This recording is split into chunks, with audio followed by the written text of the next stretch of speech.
I'm Scott Holmes, and you're listening to Ground Etc. And this season, we're going to be talking all things soil prep and landscape contracting. From the right equipment to the right crew to the strategies needed to run a successful landscaping business, we'll talk to experts in the industry about the ground, about the work, etc. Well, Kevin, in today's episode, we're going to dig a little bit deeper into the business side of the contractor business, which, in all honesty, can be really difficult. I've been around you for 27 years. I've been around a lot of contractors. Not a lot of them make a lot of money. It's a hard business to make a living in. It is. It's not easy. It is. And so we're going to dig a little bit into that with some questions and let you share some of your wisdom from 50 years, 40 years of being in the landscape contract business. And I'm going to start with this one. This is really generic, but what are the big problems that landscape contractors run into on a regular basis? Probably one of the biggest problems is weather. Okay, well, that makes sense. You have to be ready to go when the weather's right. And when I say that, sometimes it can be even too hot, even though you don't have rain in the middle of the summer. You slow your pace down. So your biggest season is in the fall. That's when you want to get most of your seed planting in. You can begin in 1st of August, and I've gone up to the end of October and had very successful seeding. Now, that's in the Midwest. Yes. Yeah, right. I mean, different parts of the country could be different, but we're talking I'm just Midwest. kind of cluing you. Yeah. So with that in mind, you need to maximize every opportunity you have to be in the field. That means minimize breakdowns. Mm-hmm. Hopefully the people are there on time, and you maximize your productivity, getting everything done as efficiently as you can, and you haven't worn your people out. So because you got to do this day after day. Right. You can't just work one long day until the evening and then show up at noon the next day. No. You got to get up again early and go after that job. Yeah. So the main thing, you don't want broken equipment that is breaking. You want to be very efficient when the time comes, because those windows of rain and it can be very frustrating. To have everything ready and then get a rainstorm, but when you get that window to go, you got to be ready. Yeah. So obviously, keeping your equipment in good shape, having the right kind of equipment, right. That's all really important. Let's talk about staff for a second. In most parts of the country, landscaping is somewhat seasonal, as you just mentioned. Yeah. You're really hot in the spring, really hot in the fall as far as your workload. Yeah. But it's a lull in the winter, it's a lull in the mid of the summer. And it's a problem. And it's a problem, especially for your staff. Yeah. How did you keep good quality employees? Because I know that's a big problem in this industry. Yeah, people might be surprised when I tell them this rate, but normally when I was doing bidding work, if I had a person operating and a piece of equipment, I needed to get $200 an hour. Yeah. I mean, I felt that was my target. If I was in the 150, I had to do better. Now, we have to clarify, this is 20 years ago. No, so, I'm actually Oh, you mean saying even currently? Yeah. Okay. Yeah, into that. I'm kind of transferring those numbers to nowadays. Got it. But $200 an hour with a person on the equipment. Now, what does that compare to? Now, if you would have 3 laborers doing the equal amount of work, then to try to get that same kind of productivity, you can divide that by 3, and roughly $65 an hour is what you're trying to get. And then if I can get the same amount of work done for $200 an hour with one man, you can see that we're bringing in the same revenue, but the costs are so much more doing the other way. Right. So I understand that, but you still have to have staff. Yes. So how did with a seasonal business and how did you keep good staff? Well, my point is this: if you have fewer people, you can pay more. Well, that's true. Okay. So I might be the highest paying company in the area, so I can get the cream of the crop. Yeah, but your overhead is still equal to other people as far as less. Staff, or less because I'm getting more work done and it's costing me less. All right. So because the equipment, it's all about the equipment and the efficiencies of the equipment. Yeah, makes perfect sense. Now, did you, just out of curiosity, because we are in the Midwest, did you have to lay people off in the winter? Well, that's also helpful because if you have less people, there's less people to deal with. And when it comes to the layoff. If we had great individuals, we would put them on a snow plowing schedule, but they would get to make up a little bit of the extra when we're in season, going at it from sometimes sunlight to sundown. Oh, of course. To try to get the work done. They got a reprieve in the winter. Right. And they would only have to go out maybe when it snowed. And then it's a good time to go over the equipment. But, from a management standpoint, obviously we brought you on I brought you on as a partner in the business. And I found that to have somebody of different abilities, I'm more in the soil, and I'm a numbers guy. And you're more the artistic and the storyteller and the marketing. That's been a great match. I would encourage anybody that was picking a partner to join them in the business, that they could complement each other. And that's what works the best for us. For sure. It would be crazy to have two business owners who are good at the same thing. Yeah. I mean, all I see is conflict there. Yeah. I mean, you and I have been, we were just telling some of our staff today, in 27 years, we really haven't had a fight. We've had disagreements, and that's normal. But we've never had a fight because we both respect each other's territory, right? And that's an important aspect of a partnership. Yeah. And I would tell anybody that's thinking about getting in business and they're having a partner, you're marrying that person. Oh, yeah. Hopefully you have the same values, the same amount of free time, and share a lot of those same work ethics. Because if you don't, it's going to be conflict. Yeah, for sure. Luckily, we lucked out. We did. We got very fortunate. So, we've talked about the efficiencies, the equipment, the staffing, but without jobs, that doesn't matter. You got to have sales, right? Right. So what can landscape contract business owners do to get the attention of potential clients? How did you separate yourself? There's an old phrase in marketing, this is old, it'll show me, called the purple cow, right? How do you have something that's different? Because we're in the northern Indiana area, and I bet you there's 20 seating contractors within an hour and a half, right? So somehow you have to separate yourself, distinguish yourself. Yeah. So how did you get the attention of clients? Well, when you get the opportunity to work for somebody, you want to exceed their expectations. Okay. You want to be able to take care of their customer. If there's questions directly, that you want to take care of those as opposed to everything having to go back through the contractor. You're trying to deal with the end customer as much as you can. So repeat business is critical. So once you get in front of somebody, you want to keep them. Yeah. As far as being known, I would say if your work is really good and people are driving by it, you'll get noticed. Yeah. And people will want to get quotes from you. And, there's some guys that's all about bottom line, and I'll never get their business. Right. But the quality people, the people that sell the high end or quality end of the business, or just don't want to have problems, will want to do business. So you're talking about home builders. That's true. And not necessarily the end user, the actual home owner, but you're talking about repeat business from contractors who build homes. Yes, that's right. And I remember this early on. You had 4 or 5 main relationships. Yeah, they say, here's 3 houses we need as soon as you can do it. Yeah, and they just kept feeding And business. we don't put them off. We try to get them quickly. Yeah. And you can't do that. I mean, when we were in our prime, it was nothing to put 4 or 5 lawns in a day. I had 2 crews. Yeah. And each crew would put in 2 to 3 lawns, depending on the size. So 4 or 5 lawns a day was an average day. Yeah. And then I'll tell you something else. We were very, very good at large properties. I love those jobs. And we were so efficient at it that we had grading patterns that were unique. I don't know anybody else that would use these grading patterns.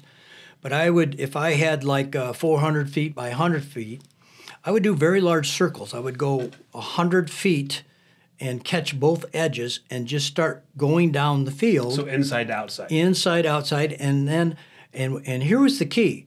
When I got to the inside, I would drop whatever spoils I had on my rake, on the TR3. I would carry spoils, and then I would go around, and I would have a skid steer and a dump truck right on the field, and we would just load the spoils out, and we would just work our way down the field. And so I didn't actually move the outside pass until I was satisfied with the end result. But I would keep working that. And so the inner pass was loosening, the outer pass was finishing. So I could sweep just down through the whole area, and it was nothing to do 4 or 5 acres in a day. Yeah, and just leave a long line of trash.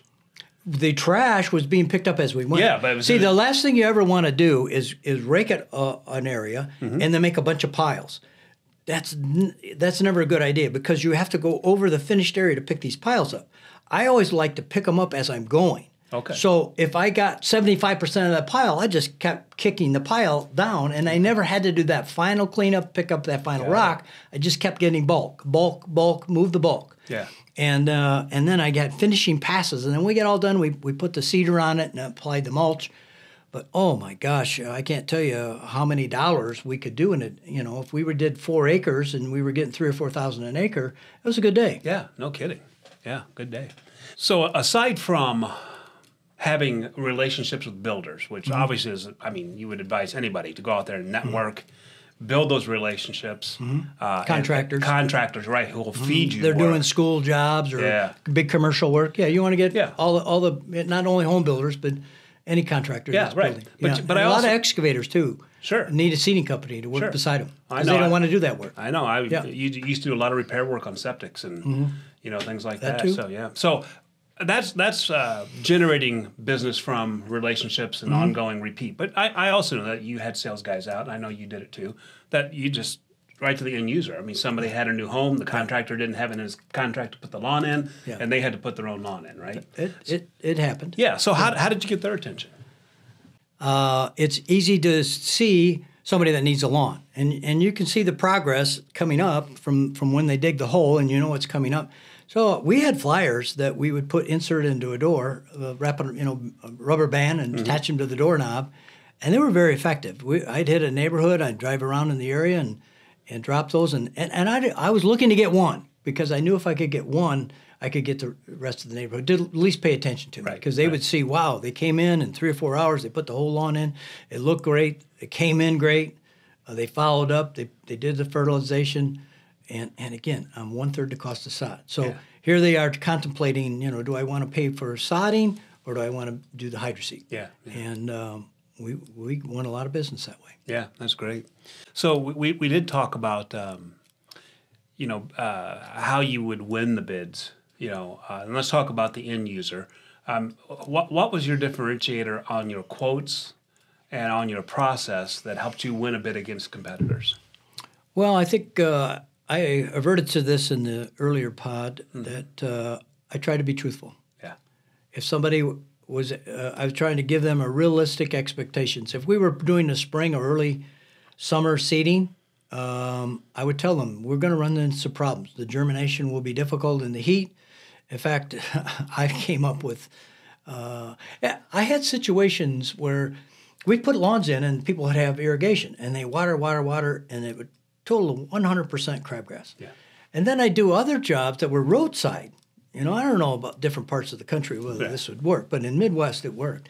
We're roadside, and nobody put a drop of water on it, and they kind of went dormant all summer.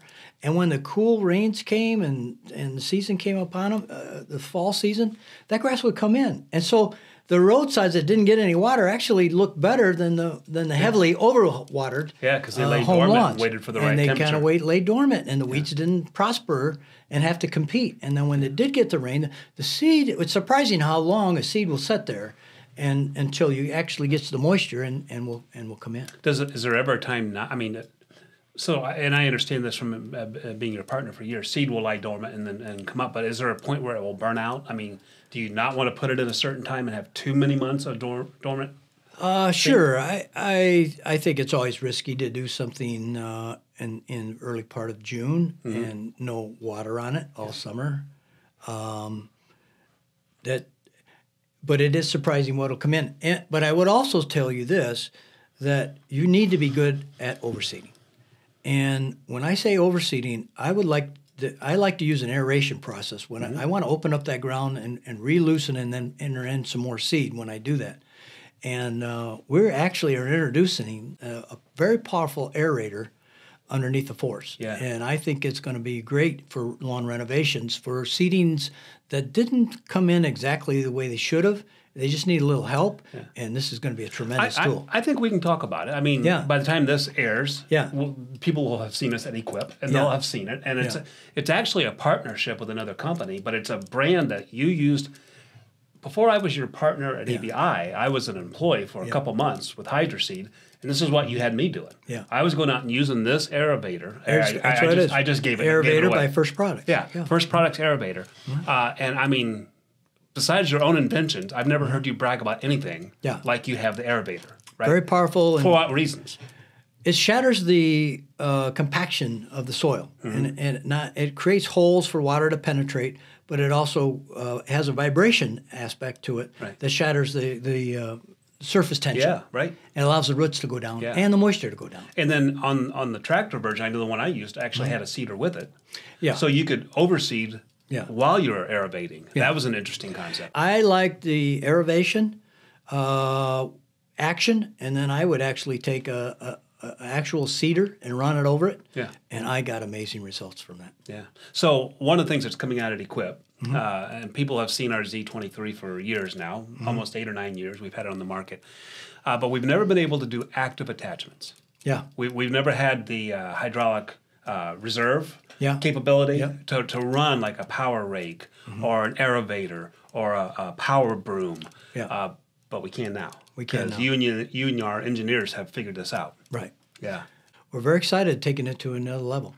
So the AERA-Vator, which we were talking about, I don't know if you reached out or if Nate, our engineer, reached out to First Products, but they gave us the rights to incorporate their technology into the force. I mean, we didn't redesign or copy the AERA-Vator. We're using theirs. Exactly. And you can look at other products in the market. I'm not going to name them by name, but there's other people using these same the same product, the same AERA-Vator on their attachments or on their drive machines. Yeah.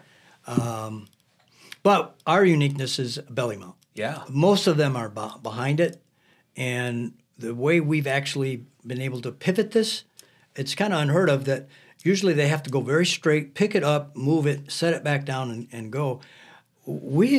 Our engineer has come up with a feature that it actually have a pivot action. It's underbelly, but there's a certain amount of radius we can get away with, so we don't have to pick it up and drop it. Well, and that's important because we have a zero-turn platform. Right. So you want to be able to maneuver.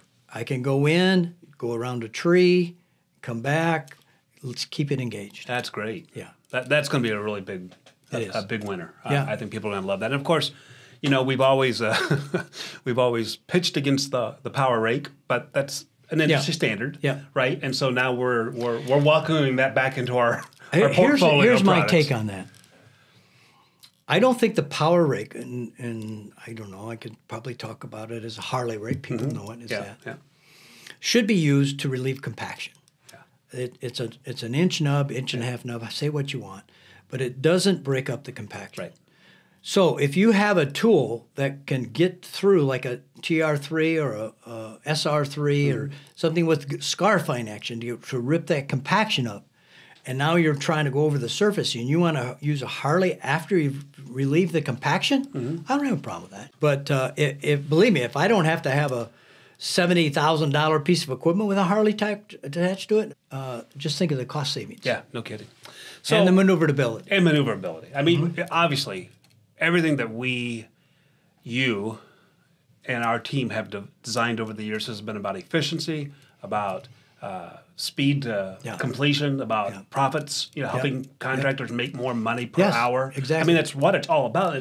It's because it's come from a lifetime of trying to do that on your own. Yes. Right? Yeah. So it's not, I used to say it's not true anymore. I used to say we don't have engineers sitting behind CADs and drawing. We have Kevin out in the field figuring out what works. Well, we've now grown up and we've expanded. Now we do have engineers. My steel pile in the back is a fraction of what it used to be. Right, because the engineers put it on CAD and say, Kevin, this isn't possible or it is possible.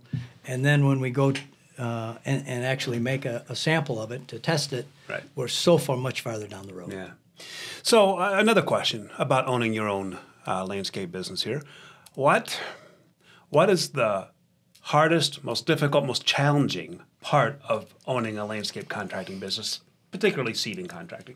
I think it's probably managing people. It always is. Especially when you have weather conditions and just trying to make their lives as pleasant as possible. Yeah. Trying to not to make too many demands on them. Be an encouragement. Yeah. Do whatever you can. But it comes down to the fewer people you have to keep happy, the job gets easier. Yeah, yeah. It really does. Yeah. Well, I know. And you supply them equipment that they enjoy driving. I know. Most of all these guys that work for me, they wouldn't be caught in a factory. Yeah. They love the outside. Right. So you're giving them something that they are passionate about. They love to be outside. Right. And then when you give them equipment that operates easily, they're not going to leave. Yeah, yeah. And I want to speak to both your and I passion for our staff. We've been asked to very blessed to have great staff, but we also really are proud. Maybe it's not the right word, but we're honored. Good word. Yeah, that we've been able to provide a lifestyle and a living. I mean, I've got some. To me, it's a ministry. It is a ministry. To be able to, at ABI we have 85 people. Yeah. That's 85 families. Yeah, exactly. And we've got families who've been with us for 20 years now. Yeah. And I've watched them put their kids through college. Amen. And that brings me great joy. It does. And it makes I'm very honored to have been able to help provide that. I know that's how you feel too. So we're not anti-employees. We're actually very pro-employees. Right. But it does make sense when on an economic scale, if you can do things more efficiently and more profitably, and you can minimize your staff, right, that's the right thing to do. But once you have them, take care of them. Oh, absolutely. Because there's nothing harder to replace than an employee. And I'll say this, you know how long it takes to train somebody else once you pour into them? Yeah. So you want to do everything you can to retain them. Yeah, most business owners don't understand that. No. They do not understand the cost of replacing. Yes. They figure, hey, somebody will come in for half a dollar cheaper, I'm going to hire them. So I would contend, and I'll speak for myself because, for 25 years I've been a owner with you, but I get asked what's the hardest, what's the greatest joy and the greatest struggle? And a lot of times it's the same thing. It's the employees. I can remember on a few occasions that over the years I had great friendships with my employees. And sometimes you have to make a hard decision and you let them go. Yeah. Yeah. And there are just differences and and now probably those are the hardest days. Taking care of your staff. It gets back to people. It does. It comes right back to people. Yeah. And it can be the most difficult and the most rewarding part of the business. Yes. It's the same thing. That's right. It's people. That's right. So all right. So that's probably the hardest and the most joy-filled is the staff. What tips do you have for landscaping business owners trying to grow their business? Okay. Yeah, because growing, that's tough. Before we talk about growing, let's talk about making a profit. Okay, talk about making a profit. I'm talking to any business owner now. Yeah. Not just landscape business. Yeah. Today, if you'd ask me, what do we need to make a day, every day? Mm-hmm. Now you're talking ABI now. I'm talking about ABI. Yeah. I can tell you to I know you can. I hear it every board meeting. Yeah. Anybody that's running a business and doesn't know their break-even point, I don't think are running the business properly. Well, you have to know when you're losing money and when you're making money. Yeah. And so how do you identify that? All right, let me try to go through some math. So let's imagine that, first of all, I want to identify fixed costs. Yeah. That's where it all starts. So fixed costs would be like owner's salary, would be secretarial salary, mechanic salary, you got rent, you got equipment expenses, gas, and you add all that up, okay? And let's say that comes to $600,000. Let's say $600,000, round numbers. Now, are you talking per month? No, for year. For the year. Okay. For the year. Let's say you have $600,000 in costs, in fixed costs. And what that means is if I do one job, it's going to cost me $600,000. If I do 500 jobs, those $600,000 are still there. Overhead, right? Same fixed overhead. Yep. So now let's look at our variable end of this. Okay, how much do I profit with every sale that I make? So you take the cost of seed out, you take the employees' wages out, and you need to know identify that margin. So let's say that I'm charging out and I'm making the cost of my margin. Okay, the cost is, let's say, 33%, 1/3 of the cost, or 25%. Okay, let's fixate on 1/3. So at 1/3 the cost of a sale. All right, so my point would be, if I did, going back to that 600,000, okay, if I did 900,000, stay with me here. I'm with you. 900,000, okay, and my cost is 1/3. Yeah. You with me? Yeah. Then 600,000 helps me pay the bills on the 600 fixed costs. Right. That's my break-even point. My break-even point is 900,000. If I don't make 900,000 to pay the fixed, I lose money. Yeah. Now, if I get to 1.2 million, guess what? I made 2/3 of that. Yeah. So I make 200,000 profit when I get to 1.2. Right. But I had to have my target of 900 to break even. Right. So knowing your fixed cost and knowing your margin. Now, the more you can charge, okay, for getting work done and the less it costs, your margin goes up. Right. So if you can go from a 33% cost to a 25% cost, guess what? More of your sales can go to pay your fixed cost, and then you can make more profit. Right. I mean, if you're already past your break even, every one of those dollars goes to profit. Yes, except that your variable costs still have to be paid. So you're actually making the margin of anything over the break even. Yeah. But that's so critical. And I see people do work for me. Whether it be put a roof on or do different things on my house, and I see what they charge me, and I go, I don't know how they're staying in business. Yeah. I mean. Literally, I know what it takes to be in business. I know what it takes to put a truck on the road and the insurance.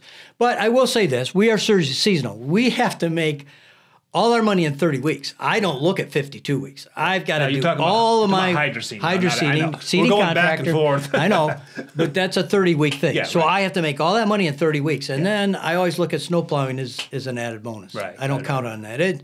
It's enough to pay for the repairs on the trucks and the wages for the people, and that there's hardly anything. It's a stopgap. It just gets you through. It keeps them busy, and they're not looking for another job. Yeah.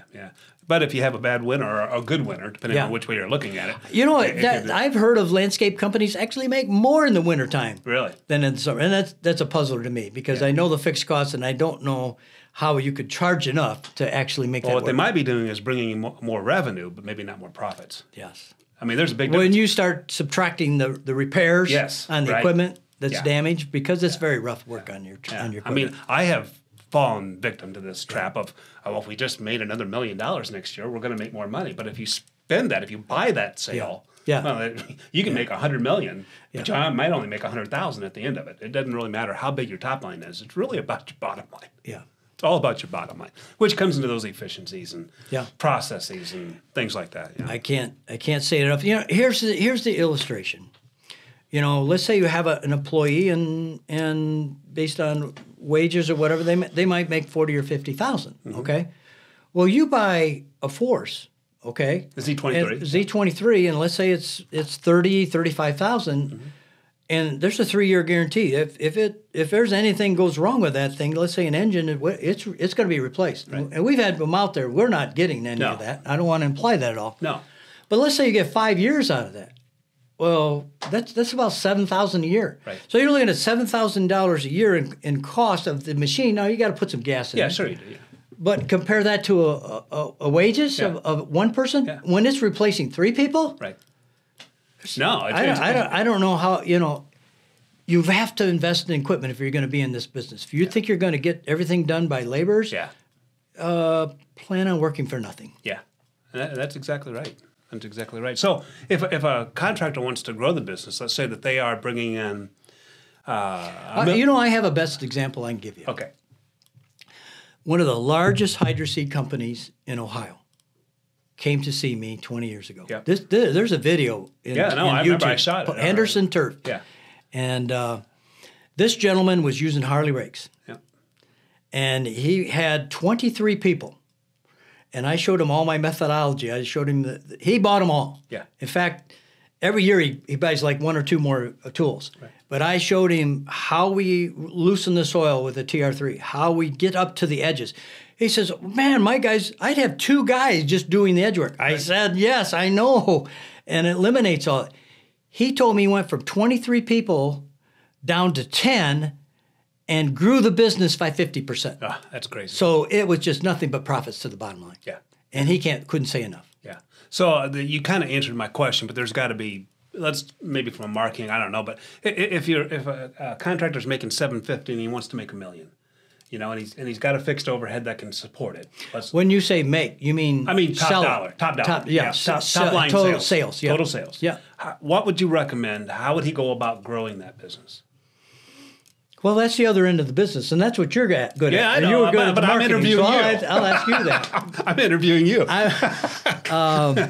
obviously getting in, just taking really good care of customers and let them sing your praises. Yeah. And then when people get the visual of you, again, I'm not in the house. I'm out there in front of everybody. This is a very unique situation where people can actually see you doing the work, drive by and see the finished work, and then they have an inquisitive, if you can put some signage out there a little bit, and they'll remember. Yeah. And I think, having a marketing presence, yes, even on a small business, is really important. And then I've always found that structuring your sales people's pay properly to where if they are good, they make great money, but if they're bad, they make bad money. Yeah, I would say that the size that I'm talking about, and you are right, the owner would probably be doing most of the sales. But if you got to the point where the owner actually had a salesperson, and I got to that point. Yeah, you did. At the end. You did. Yeah. But and then you're probably operating with more like 3 crews. Yeah. And once you get to that size, I think any one person could handle 2 crews selling and managing that business. Once you get to 3 crews, then you need a salesman out there. And you want to motivate him. And what you want him to do, you have to identify the margin and give him a percent of the margin. Exactly. That's what I'm saying. Pay him properly. Right. You don't pay him by the sale. Yeah. You pay him by the marginal profit. Yeah. And you and I have, we have 13 salespeople at ABI. Yeah. And we probably have 8 or 9 marketing, 9 or 10. I can't remember how many now at this point. But, we have tried every methodology of payment for salespeople, right? Because you got to keep them motivated. Yeah.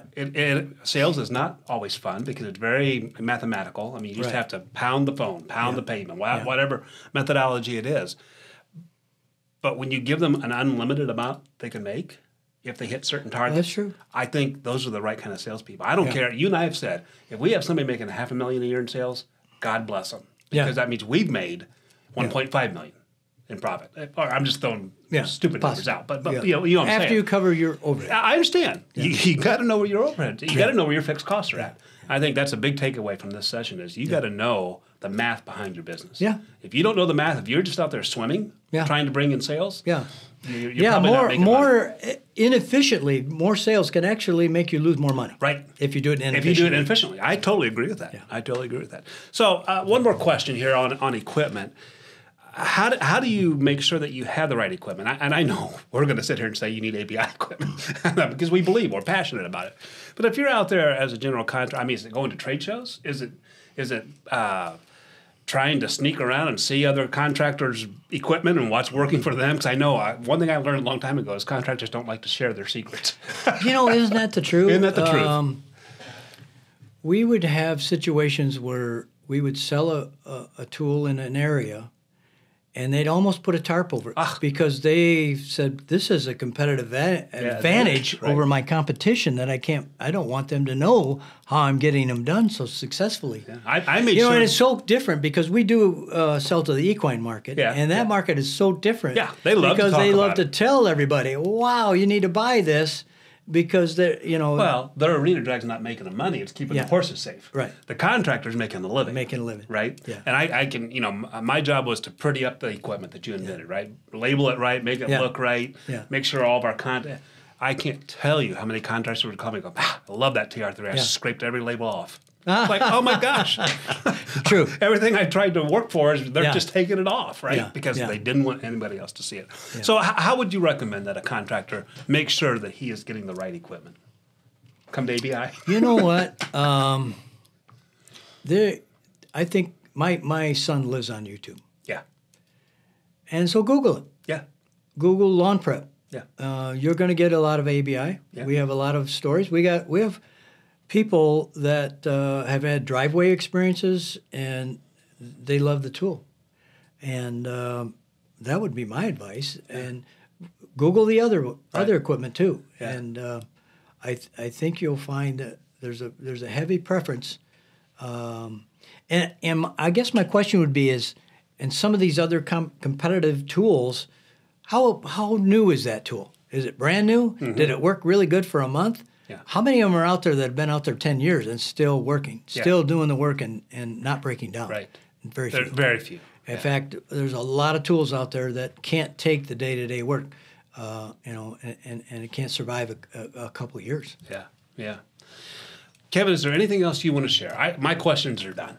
Okay. Do you have anything else you want to share to the contractor market out there, especially young? I have a passion for young men and women who are in their 20s, 30s, early 40s, who are really trying to raise the value of their family and the quality of life for their kids.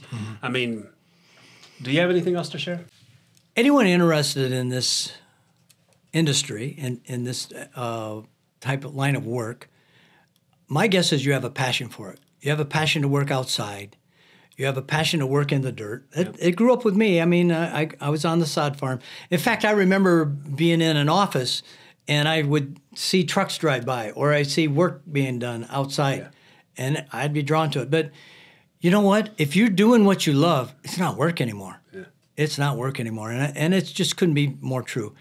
But it does help to have equipment that eases the burden of getting it done. And I quite often when I actually put a lawn in with the tools, I draw the attention of the neighbors and people come over and watch it. And that's always a fun thing. You know, how did you come up with that? You know, and I get to share that. But my own joys of it, you know, in inventing these tools and seeing them work, all I can say is I've been very blessed. Yes. And it's a passion of mine, and I would also say have a good wife, because I know many times after a long day, my wife would be very understanding. Yeah. And you know, we couldn't do it without the two of us together. Well, absolutely. I mean, just like our partnership as a marriage, owning a business with your wife, that's a partnership anybody too, that's in business, their wives have to take a toll. So you know, I'll wrap up by saying I'm such a big believer in passion. I agree with your statement that if you're not doing something you love, then you're probably in the wrong profession.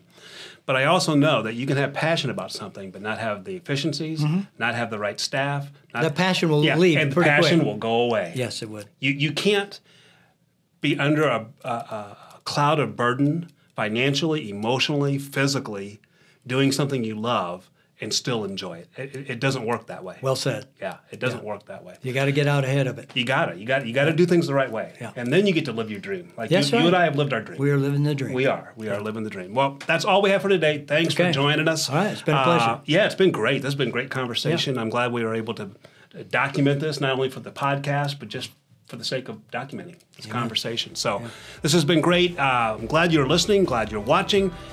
Please sign up and follow us on our social media channels so that you can continue to learn more about Ground, etc. Thanks for your time.